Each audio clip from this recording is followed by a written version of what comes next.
Hey folks, Kevin here. Well, it's August 29th, 2023, and I thought I'd address a question about the Grand L6060. Does it have enough power? So here is Optimus Maximus, my Grand L6060. It has the cab. We use it for snow blowing in the winter months. It has the big automatic. We take the front end loader off, but it's got an automatic snow blower, quick attachment that could take other attachments as well. This machine is absolutely fantastic. But before I bought this, I had certainly heard lots of really good reviews about Kubotas. I did not have good experiences with local dealerships around here, so I didn't buy it locally. But before ordering this, I had operated, and I'm not sure the model number, it was one of the LX series, about half the size of this tractor. And that was at Purpose Farm, where I would go and use their tractor to load horse manure. That's bigger than the B2601, and it had plenty of horsepower. Now, it didn't have ballast in it. It had a lot of lifting capacity, and I really didn't do much more than haul manure, but they had done a lot of work with that tractor. With this tractor, the other point I wanted to make was my brother told me that he got his from Palmyra, New York, Blazy's tractors in Palmyra, New York. That's where I bought all of my Kubotas.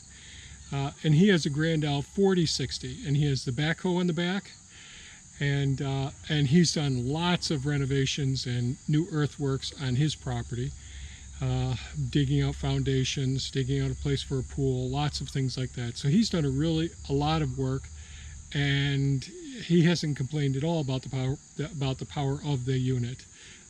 I think he thinks it's great.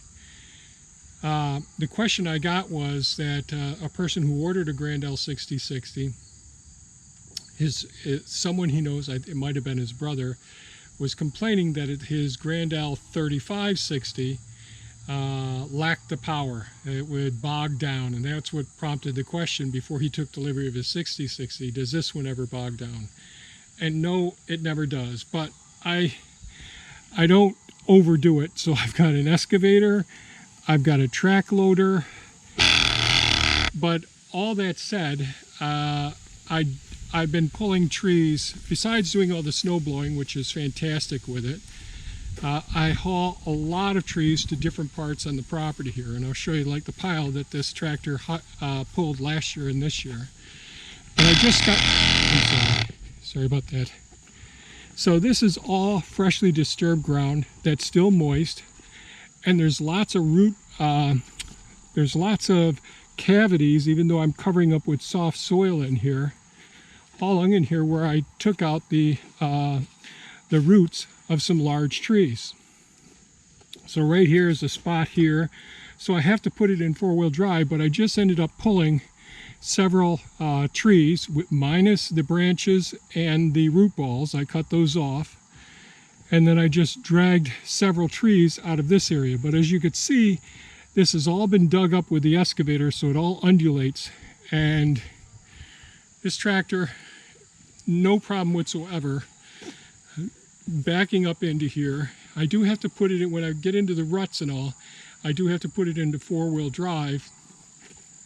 And certainly choosing the appropriate range, so it's a 3-speed, low, medium, and high, and putting it in medium, dropping it down into four-wheel drive, and having the appropriate RPMs on the engine seems to work absolutely fantastic. So I'm going to jump on Pepe here and just go over to where I just deposited some more logs.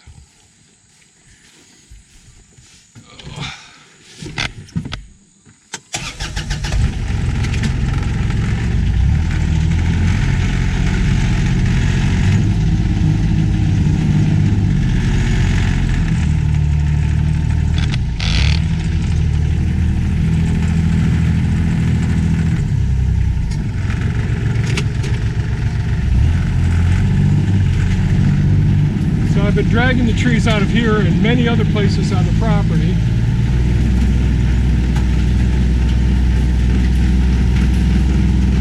sometimes when I'm dragging them with a brush scrubber, the end of it sticks into the ground like a plow.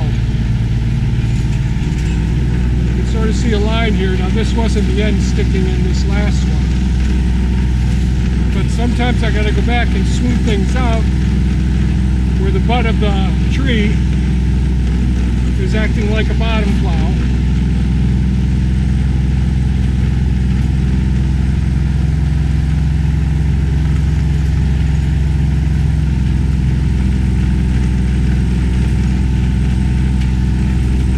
It's all a relatively soft area that I've been working lately.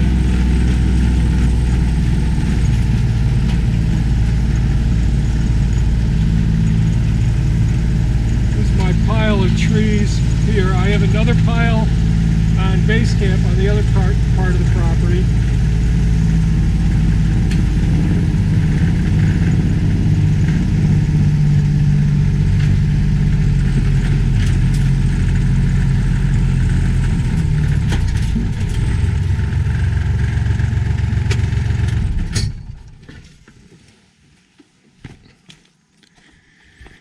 So these ones here, I just pulled over here yesterday and today, the trees that are right here, except for 3 that were on this side of this.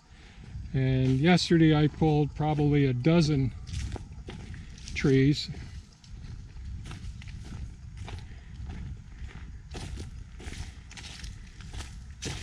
On this side, over here.